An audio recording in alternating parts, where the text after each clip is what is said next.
It began with a scream, sharp, panicked, echoing across the quiet rescue yard of Pine Hollow Shelter. Two volunteers sprinted toward the sound, hearts racing, already knowing who it was. Bruno. A flash of black and gold fur bolted past the broken fencing. His ears were pinned back, eyes wide, froth at the corners of his mouth. Another kennel destroyed. Another metal door bent under the sheer force of his fear. Bruno had only been at Pine Hollow for 12 days, but he'd left a trail of warnings behind him. Found near the wreckage of a burned vehicle on the edge of town, ash still clung to his coat and a partially melted chain hung from his neck like a scar. Animal control officers said he growled at everyone, bit a handler the first day, crashed through a steel gate the next, and after that, he had a reputation. Don't approach, dangerous, unpredictable. Claire Bennett, a former combat nurse and now a new volunteer, stood frozen with her intake clipboard. What she saw wasn't rage, it was collapse. Bruno wasn't snarling out of anger, he was breaking apart. Then came the dart. Bruno staggered sideways, legs trembling, and crumpled in a corner. His staff sighed. It was the fourth time in 10 days. They all thought he was a lost cause. Claire wasn't so sure. That night, long after the shelter lights dimmed and the last staff member had gone home, Claire came back. No clipboard, no leash. Just a jar of peanut butter and a quiet determination she couldn't explain. Bruno was awake, crouched in the shadows of his enclosure, ears alert, breath still shaky from the sedative.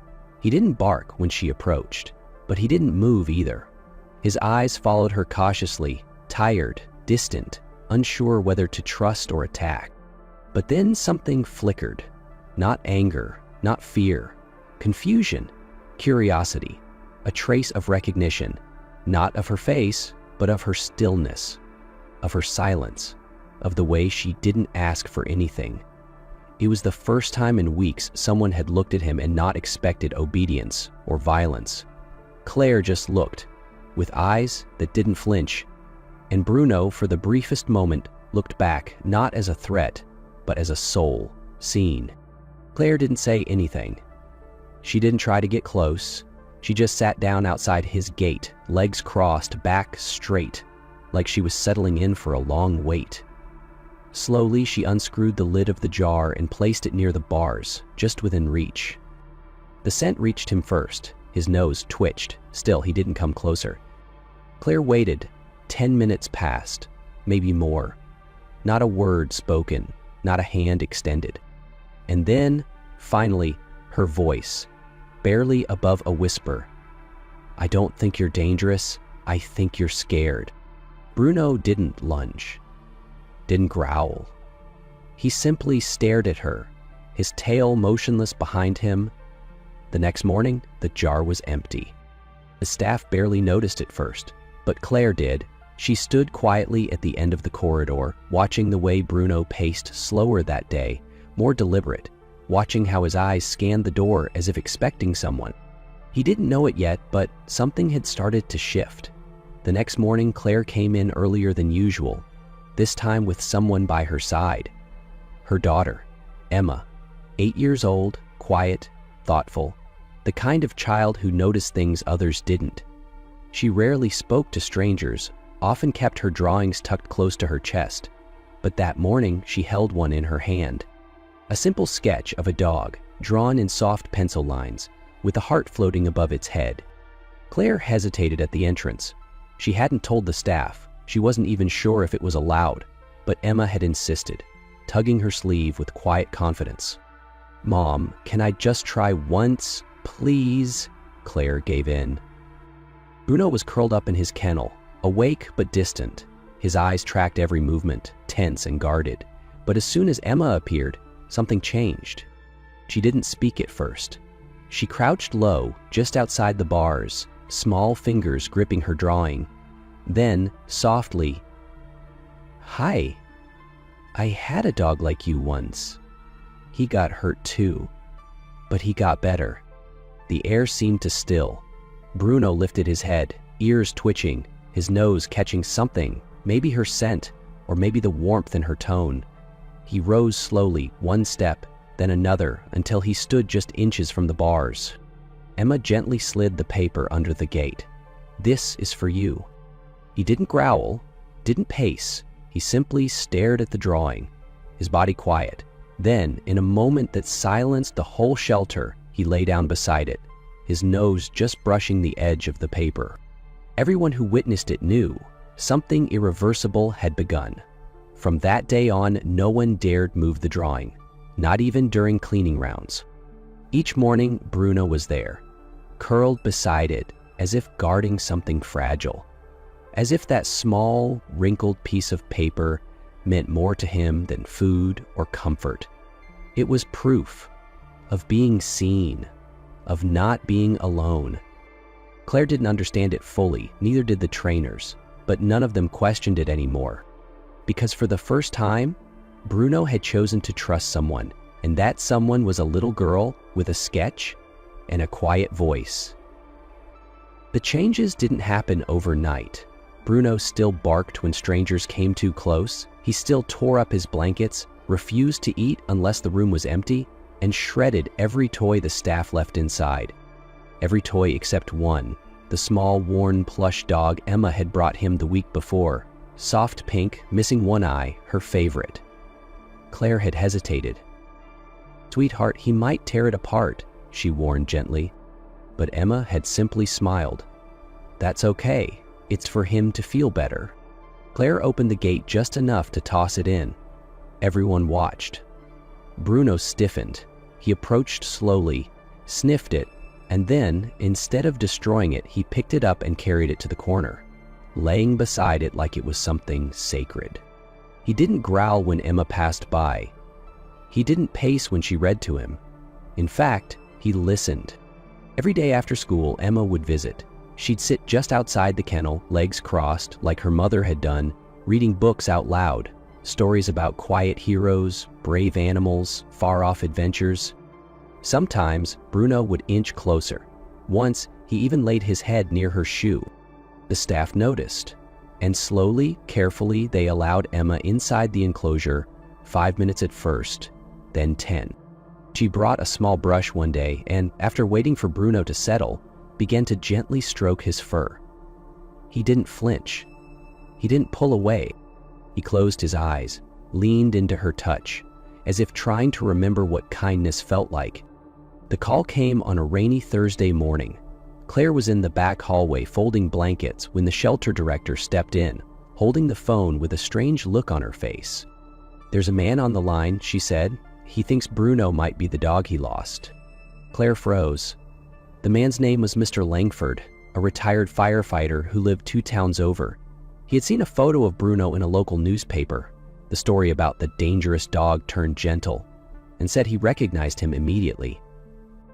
His voice crackled through the speakerphone, trembling with hope. "He was mine. He went missing after a break-in and fire last year. I searched for months. I thought he was gone forever." He spoke of the posters, the reports, the sleepless nights, of giving up only when everything else had failed. The shelter staff checked Bruno's microchip. The old data was still intact, and when scanned, it confirmed everything. The ID matched Mr. Langford's registration from over a year ago. The meeting was set for Friday. That night, Claire couldn't sleep. Neither could Emma.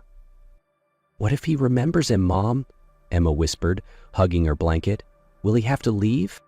Claire didn't know how to answer. Technically, Mr. Langford had the right, but this wasn't about rules anymore. Bruno had a past, but he also had a home now, and somehow they all knew. Friday wouldn't just be a reunion. It would be a decision. Friday came quietly. The sky was overcast, and the shelter halls felt heavier than usual. Mr. Langford arrived with a cane in one hand and a small, weathered photo in the other, a picture of himself sitting on a porch, a younger Bruno lying loyally at his feet. He didn't speak much at first, just ran his hand along the photo's edges as the staff led him toward the kennel. Bruno was lying near the back of his enclosure, his plush toy tucked beside him, Emma's drawing still pinned to the wall. The old man stopped just outside the gate. His voice cracked. "Hey, buddy," he whispered. "Do you remember me?" Bruno lifted his head. Not fast, not startled, just aware. His eyes locked onto the man standing there. Something in him shifted. He rose slowly, step by careful step, and approached the gate. Mr. Langford knelt down, groaning under the strain. He slid the photograph under the bars and reached into his coat pocket, pulling out an old leather collar, worn but intact, with a brass tag that read, Bruno. The shelter went silent.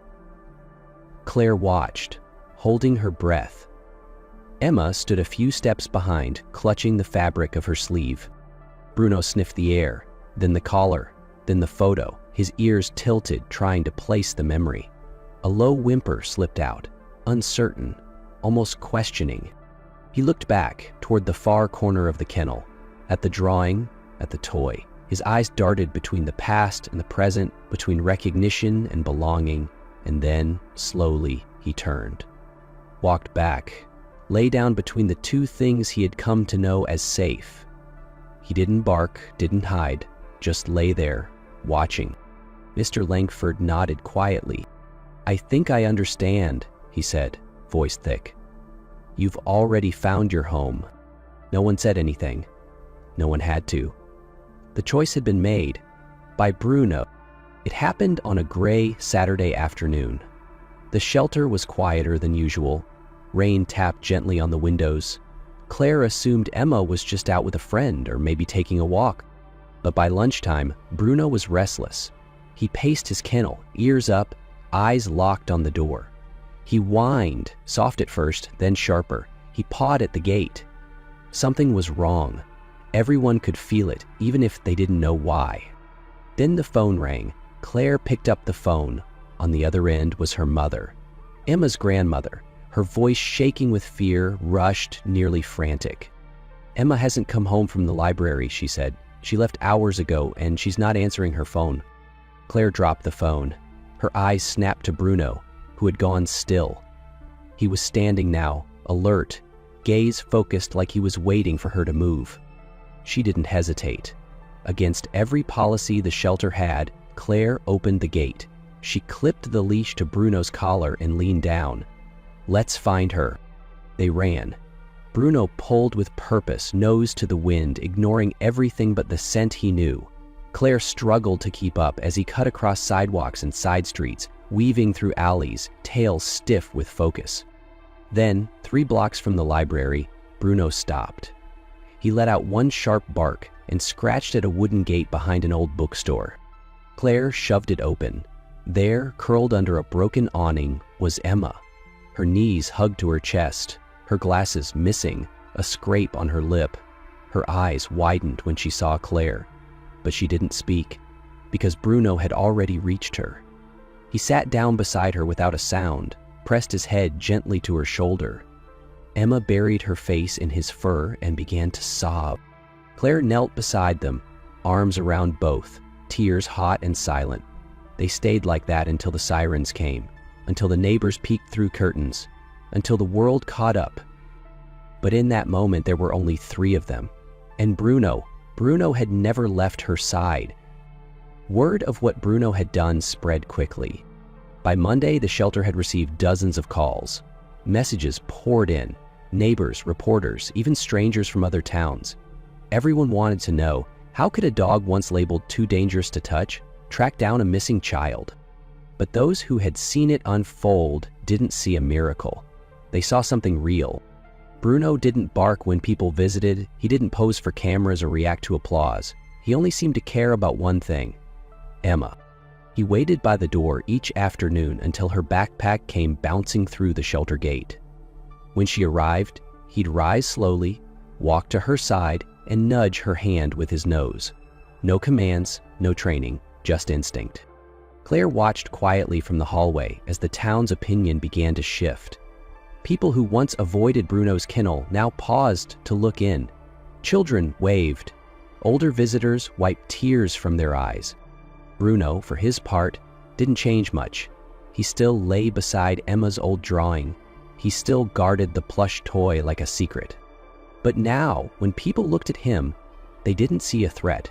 They saw loyalty, they saw purpose, and more than anything, they saw love. A week later, the shelter staff gathered for a meeting. Claire stood at the front of the room, holding a sheet of paper that trembled slightly in her hand. Her voice was soft but steady. "Bruno reminded us that no soul is beyond saving," she said. "Sometimes the ones who seem most broken end up healing us the most." She looked toward the front row where Emma sat next to her mother, holding Bruno's leash gently in her lap. Claire knelt beside her. "Emma," she said, her voice catching, "if you'd like him to stay, Bruno is yours." Emma gasped, eyes wide. She looked at her mom, who was already nodding through quiet tears.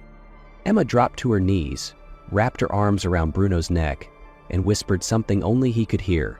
Bruno leaned into her, eyes closed, tail sweeping slowly across the floor. He didn't need a new name. He didn't need a new story. He just needed someone to believe he was worth loving. And now, finally, he was home. Life after that was quieter, but full. Bruno settled into the rhythm of family life with quiet dignity. He slept at the foot of Emma's bed every night, waking only when she stirred. He waited at the school gate each afternoon, ears perking the moment he heard her voice. Emma began to change too. She smiled more, spoke louder, raised her hand in class. Teachers noticed. So did her mother. But it wasn't just Emma who had grown, it was the bond beside her. Bruno was more than a pet. He was her anchor. Years passed. One spring afternoon, the mayor invited them to a small ceremony in the park. Bruno received a golden heart-shaped tag engraved, "To the dog who saved a child and showed us the meaning of loyalty." But to Emma, he didn't need a tag. He had already saved her, in ways no one else could see. When Emma graduated from high school, she wore a soft blue dress and carried a photo of her and Bruno taken the day they became a family. He couldn't climb the stage anymore, but from the front row, he wagged his tail. And when his time finally came, it was gentle, and it was quiet. Bruno lay by the window, sunlight warm on his fur. Emma sat beside him, fingers stroking his ears, voice low and full of love. "You saved me, Bruno," she whispered, "and I'll never forget you." Emma never forgot. Years later, with Bruno's photo still framed on her desk, she pursued a life that echoed everything he had taught her: patience, trust, and quiet courage. She studied animal behavior, then opened a small rescue center on the edge of town. Not big, not fancy, but filled with heart. She welcomed the scared ones, the angry ones, the ones no one else wanted. And sometimes, when the wind rustled through the trees just right, she swore she could hear a tail thumping softly in the distance. Not everything that Bruno gave her could be seen, but it lived on. In every bark she answered, every dog she sat with in silence, and every soul she refused to give up on. Because love like that doesn't end. It continues, quietly, faithfully, always. The courtroom felt heavier than stone. Cameras clicked softly in the back rows, but even reporters didn't dare speak. Every seat was taken, eyes fixed on the door, breath held. No one whispered, no one moved. The kind of silence that isn't empty, but full of tension, questions, and the weight of what was about to happen. Claire Bennett sat at the front, her hands clasped tightly in her lap. She had handled dozens of child abuse cases, but this one had gripped her in a way none had before. It wasn't just the brutality of it, it was the fact that there was only one witness, a 4-year-old girl named Emma. Claire glanced at the empty witness stand. So small, too large for someone that young.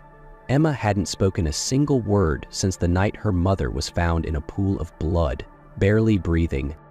The paramedics said the little girl had been hiding under a blanket in the hallway, holding a worn-out stuffed bunny. She hadn't cried, she hadn't screamed. She just stared at the flashing red and blue lights with wide, unreadable eyes. That was 2 months ago. And today, for the first time, Emma was coming into this room, not alone, but with Max, the therapy dog, trained to help children like her. But no one, not Claire, not the judge, not even the seasoned officers in the room, knew what would happen next. They all waited, and the door finally opened. The doors creaked open.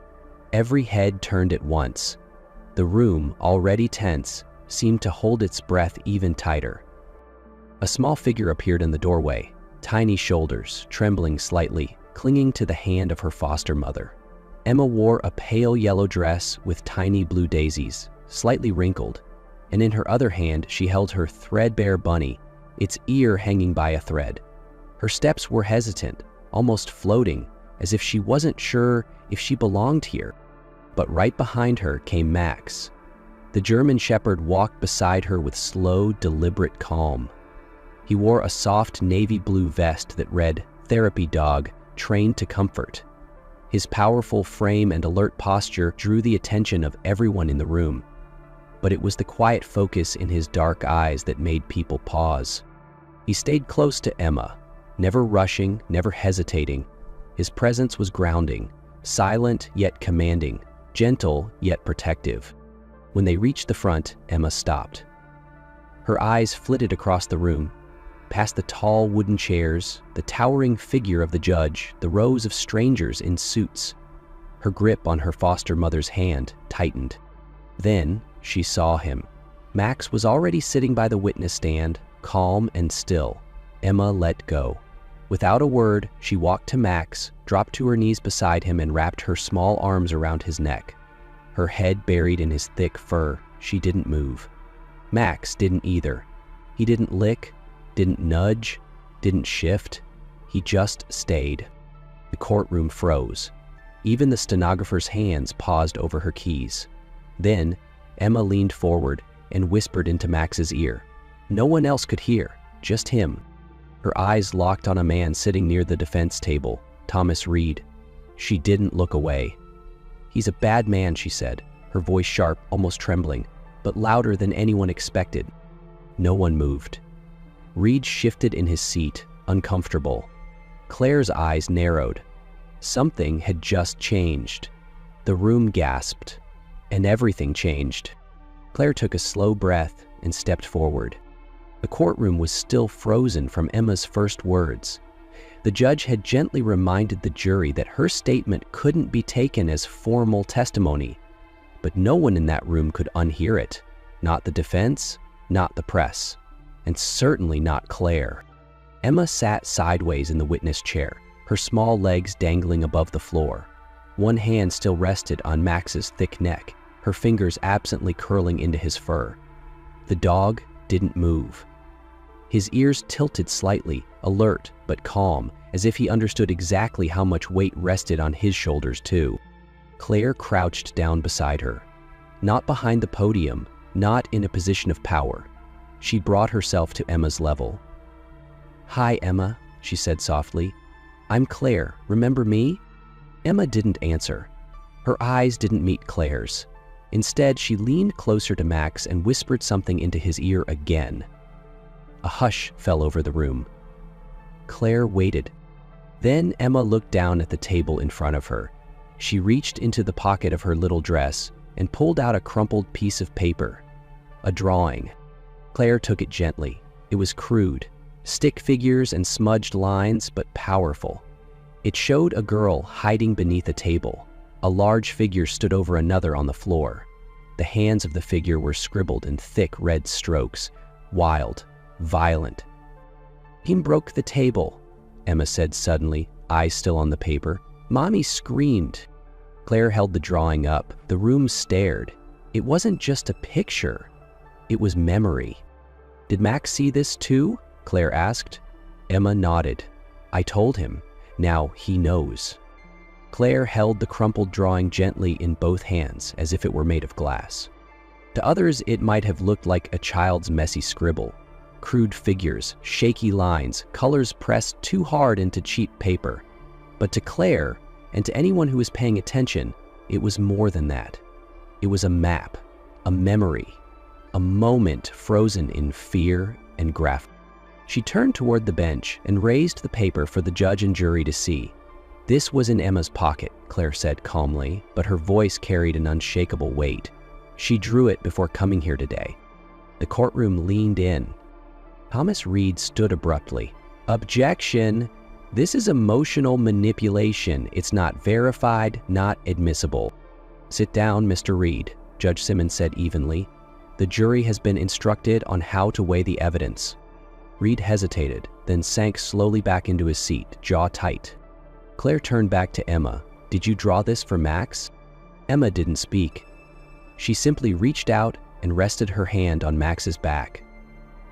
The dog's eyes remained on Claire, calm and still, like a bridge between worlds that didn't normally touch. And in that moment, everyone in the room seemed to understand Max wasn't just a dog, he was a voice. He was her translator when her own voice had gone missing.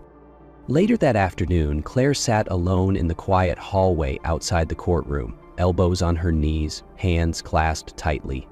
She had done everything she could to prepare for today, but none of the legal strategies or evidence files had prepared her for the weight of a child's whisper. She didn't notice Dr. Michael Hayes, the child psychologist, approaching until he stood right in front of her. I have something, he said quietly, handing her a small manila envelope.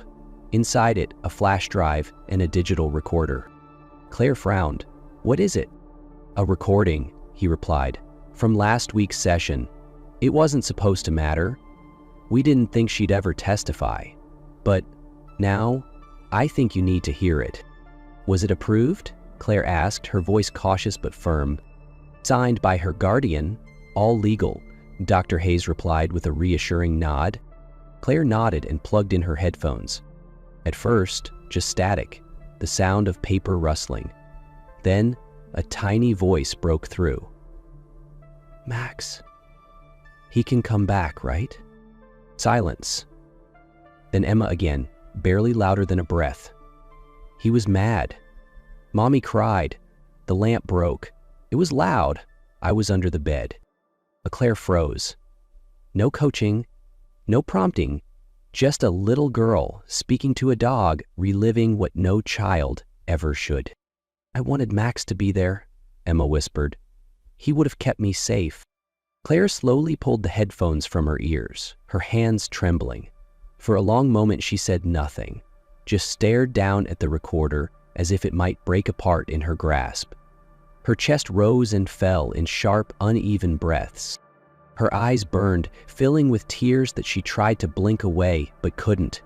It wasn't just the words that shattered her, it was the raw innocence behind them, the quiet pain. The trust Emma had placed in a dog when she had no voice left for the world. Claire looked at Dr. Hayes. She remembers everything, she said, more to herself than to him. He nodded. It's not about words with her. It never was. Max is her safe place. With him, she speaks. Claire looked down at the recorder in her hand. It wasn't just a piece of evidence. It was Emma's truth, unfiltered, unscripted, and undeniable. And tomorrow, the court would hear it too. The next morning, the courtroom was still.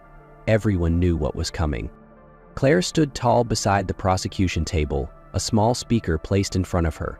Max was already at the witness stand, calmly lying at Emma's feet. The girl's fingers, barely visible over the edge of the chair, moved slowly through his fur. Your Honor, Claire said, her voice steady but soft. We'd like to submit a recording from a therapy session conducted last week between Emma and her psychologist, Dr. Michael Hayes. The session was legally recorded with full guardian consent. Judge Simmons gave a slow nod. Proceed. Claire pressed play. A soft rustling filled the room.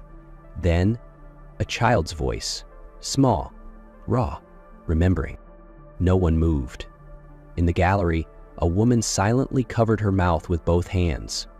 A young juror blinked rapidly, his knuckles white from gripping the arms of his chair. Even a police officer near the back, someone who had likely seen far too much, shifted uncomfortably. The recording stopped. Silence settled over the courtroom like a heavy fog. No one dared speak. Even Thomas Reed, who had objected to nearly everything since the trial began, sat still. Then he stood. This is speculative. The dog wasn't there. This is all fantasy. Claire didn't flinch. You're right, Mr. Reed, she said calmly. Max wasn't there that night, but Emma was. And what you just heard wasn't fantasy. It was memory. A child's memory, repeated in different forms, In drawings, whispers, and now this. She turned to the jury. Max didn't translate her words. Trust did.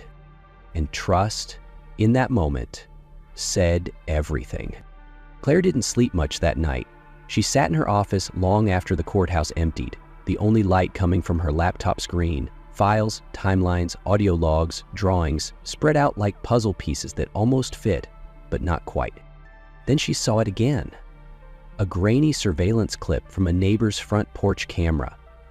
Originally dismissed, poor lighting, no clear faces, distant audio, but now, with everything Emma had shared, it was worth one more look.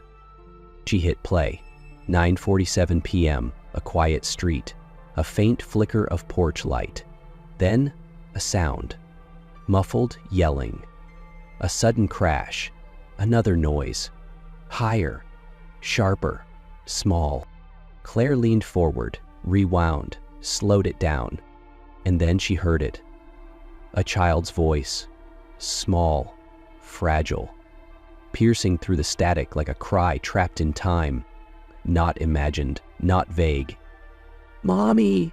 Hide!" The words came out cracked, a scream caught between panic and pleading. Her voice was sharp with terror, trembling with the raw fear of a child who had seen too much. There was no mistaking it. Emma was crying as she said it.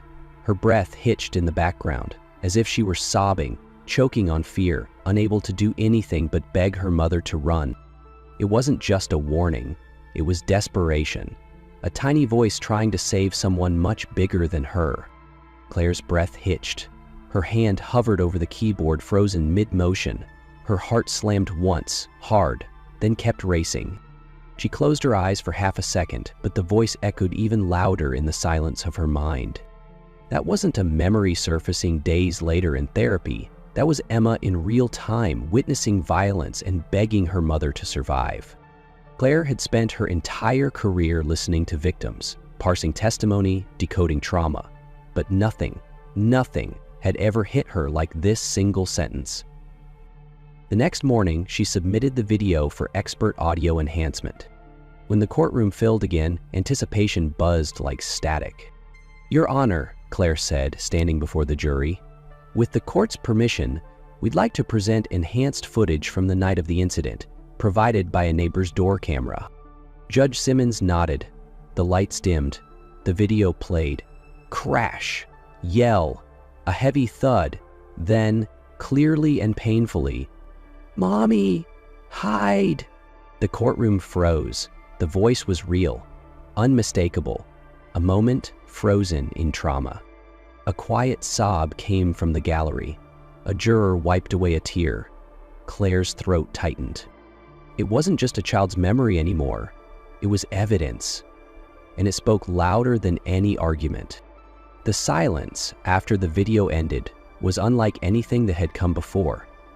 It wasn't just still, it was stunned, as if the room itself needed a moment to breathe. Claire stood slowly. She let the weight of the moment settle before continuing.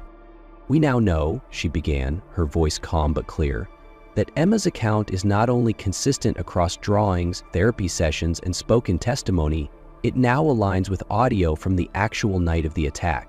She turned and faced the jury. "But there's more." She walked over to the monitor and brought up another slide, a grainy still from an ATM security camera, taken just 10 minutes before the 911 call that night. The timestamp blinked. 9:37 p.m.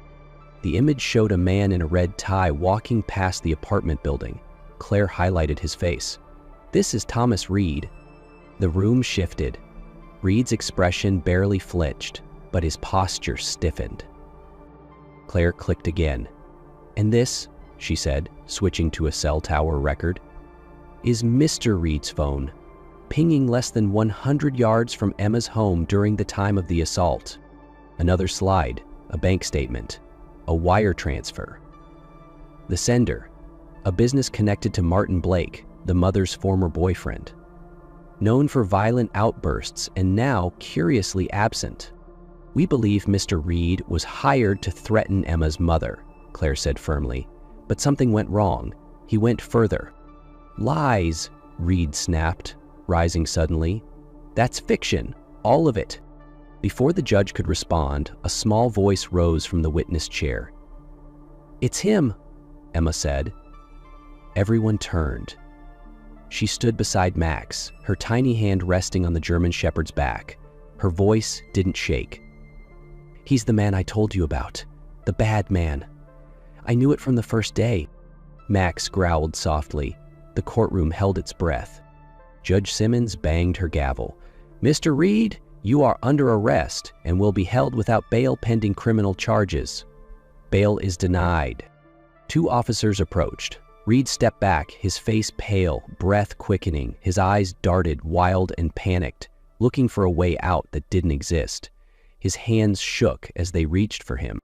When the cuffs clicked shut, he flinched hard, like the sound itself had cut through him. Then he saw Emma. And for the first time, fear, not arrogance, filled his eyes. He looked smaller, cornered, exposed. No one needed to say a word. He knew it was over. When Emma's mother finally woke, everything made sense. The fog of pain and silence lifted, and the first thing she remembered wasn't the attack, but a name. Emma? Her voice cracked.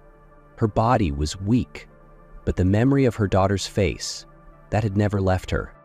When they finally reunited, it wasn't dramatic, no speeches, no questions, just arms wrapped around each other like they'd never let go again. "I remembered you," she whispered into Emma's hair.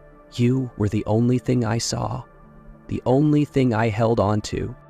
Emma didn't say anything. She didn't have to. She just pressed her face into her mother's chest and breathed. For the first time in weeks, she let herself be small again. Not a witness, not a brave girl on a stand, just a daughter in her mother's arms. From that day, everything began to shift. Emma laughed a little more. She started humming again. Her drawings were full of color, sun, trees, a house, and always Max. He stayed beside her like he always had, watching, guarding, healing. And one warm afternoon, Emma sat on the porch steps, her head resting on Max's back. Her mother sat behind her, brushing her hair gently with her fingers. Emma closed her eyes, leaned into Max, and smiled.